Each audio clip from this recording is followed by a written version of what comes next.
I guess these reviews are all going to be downhill from here.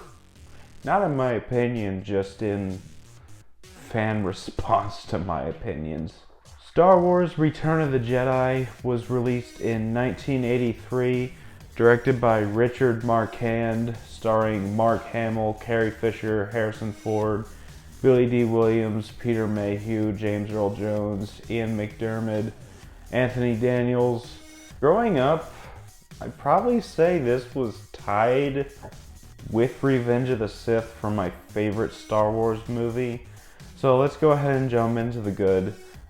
First of all, and once again, Mark Hamill is absolutely great as Luke. This is easily his best performance of the original trilogy. My second favorite performance of his in the entire franchise, which we'll get to later. And I fully expect Star Wars fans to be respectful and mature in the comments of that video. But I really loved how he portrayed this character in this movie. I really love the very huge contrast between where he was at the end of Empire Strikes Back and where he was at the beginning of this movie, because at the end of Empire Strikes Back, he still had a long ways to go before he became a full-on Jedi. And then when he's introduced in this movie, this guy is completely different. He's an absolute badass. And I just really love that change in character that he has between Empire Strikes Back and this movie. And I really love the scenes between him and characters like Darth Vader and Leia. I really love, I will get to some stuff with Leia later, but I just really loved Mark Hamill in this movie as Luke. Then you have Carrie Fisher as Leia, and I also really love her in this movie. I thought she gave a really great performance. I love her scenes with Luke, and especially her scenes with Han Solo. And speaking of Han Solo, Harrison Ford absolutely nails it once again, as always, in this movie. Apparently Harrison Ford wasn't sure if he was going to return for this movie, which is why they had him frozen in carbonite at the end of Empire Strikes Back, so they could leave it open to where he either didn't return or he could return. And I'm really glad that he returned, because he was absolutely amazing in this movie. Harrison Ford is always amazing as Han Solo, so I expected nothing else. Then you have the return of my favorite Star Wars character of all time, Lando Calrissian, played by Billy D. Williams. I also really love the character development that he has gone through between the end of Empire Strikes Back and the beginning of this movie, where he was more of an anti-hero. In Empire Strikes Back, he was a scoundrel, he was a double-crosser. But in this movie, he is full-on hero. He is fighting for the rebellion. He's actually a general in the rebellion. I do kind of wish there was some kind of closure between Han and Lando in this movie, but I don't really care. I love their scenes together, and I just really love Lando as a whole, so I'll always love anything to do with Lando. Then you have Darth Vader returning. James Earl Jones voices him once again, and he does terrific once again. I really love the emotional depth to the character in this movie, where he was more of a straight up villain in episode 4 and episode 5. He was a bit more conflicted in his ideologies, I suppose. There's a few scenes throughout the movie, especially when he speaks to Luke on that bridge on Endor, the forest moon of Endor. Sorry, it's not actually the planet Endor.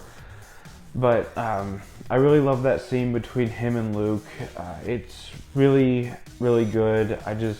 You can even hear the emotion in James Earl Jones's voice when Luke tries to tell him that there's still good in him. When Darth Vader says, "It's too late for me." It's not the evil Vader that we got in the last two movies. He's actually far more conflicted, it feels like, in his performance in this movie. And then you finally get the physical introduction of the Emperor in this movie. He was in a hologram projection in Empire Strikes Back, and he was mentioned a couple times in the original movie, but we actually get to see him physically in this movie, and Ian McDiarmid does an absolutely terrific job as this character. I don't know what they were pulling with the prequels by casting him as Palpatine in those. I don't know if they were trying to make us guess if he was actually going to be the Emperor by the end or not. I don't know if they were trying to keep a secret on who Sidious was in the prequels. I'm not old enough to actually remember what they were planning with those movies, but I did see episode 1 and episode 3 in theaters. But whatever. Ian McDiarmid is absolutely terrific as the Emperor. He's actually quite terrifying. Just the way he speaks with this laid-back tone, like he doesn't raise his voice whatsoever, and it's kind of unsettling how he tends to not lose his cool in this movie. Then you have Jabba the Hutt finally introduced in this movie as well, and he was built up in the original Star Wars, and his appearance in the specialized edition of A New Hope is not canon. I do not care. But I really love the design of Jabba the Hutt. The puppetry on this character is really, really good. And I just love how absolutely vile this character is. He's an absolutely disgusting, despicable character. And I love the comeuppance he gets near the end of the opening of this movie. And aside from the characters, I do really enjoy the story here.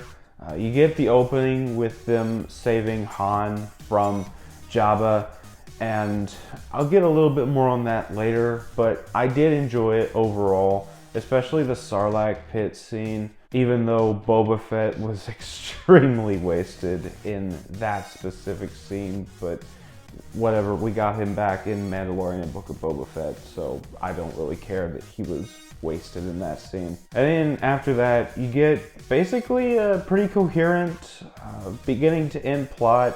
You get Han, Luke, Leia, Chewbacca, C-3PO, and R2-D2 all going off to the Forest Moon of Endor to deactivate the shields on the new Death Star, where then you get Lando and Wedge Antilles leading a space battle against the new Death Star. You get introduced to the Ewoks, which I actually like the Ewoks. I think they're pretty adorable. And I really love the action in this movie. Yes, you got the space battle against Death Star 2, and I think that's really cool. Lando and Wedge both get some really nice moments to shine within that scene. And then you have the ground battle on the Forest Moon of Endor. Han, Leia, and Chewbacca all also get really nice chances to shine. And you also get Luke finally confronting Vader for the final time, and then refusing to kill Vader and turn to the dark side, where the Emperor, he gets angry, so he decides he's gonna kill Luke. And that's where probably the best scene in the movie comes in for me, where the Emperor is shooting his Force lightning at Luke and he's killing him. And Darth Vader just silently looks at the Emperor, he looks back at Luke, looks at the Emperor again, and he decides he's not going to let his son die. So he picks up the Emperor while he's still shooting his Force lightning, and he compromises his own life to save his son, and he kills the Emperor. And I think that's a really powerful scene. There was no dialogue from Vader. That special edition change is not canon, and I just find it to be a really amazing scene. It leads to one of the saddest movie deaths I've ever seen, where Luke unmasks Darth Vader and you see this frail old man behind that mask, and he finally gets to see Luke for the first time with his own eyes, and it's an absolutely terrific scene. And you also get a really good closing to this movie. A lot of people prefer the Yub Nub ending song. I actually like the Galactic Celebration song that they added in the special edition. That's the version that I grew up with. Yub Nub is good, but I just really prefer the special edition change. And we see Yoda, Obi-Wan, and Anakin now as Force Ghosts at the very end. I think it's a very satisfying conclusion to wrap up this entire trilogy of films, and at the time, the entire Star Wars saga. And then you get some really good music from John Williams, who has scored every Star Wars movie aside from Rogue One and Solo. I don't know why he didn't do those, but it's fine because whoever did those still did a really good job. But John Williams is an absolute master. He's probably my favorite composer for movie scores, and I just really love the score in all of these movies, including this one. And then you also get the reveal that Luke and Leia are siblings, which I actually like that reveal. Some people aren't super big on it because they kissed in Empire Strikes Back, which, yeah, looking back with that reveal, it is a little weird, but I don't really mind it. And that's about all for the good. Let's move on to the bad, and there's one or two things I'm not a big fan of here.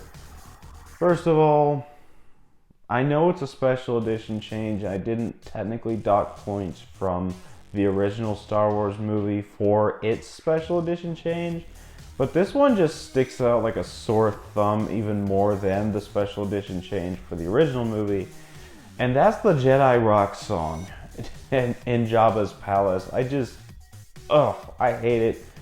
That's the one scene in all of Star Wars that I actually skip over.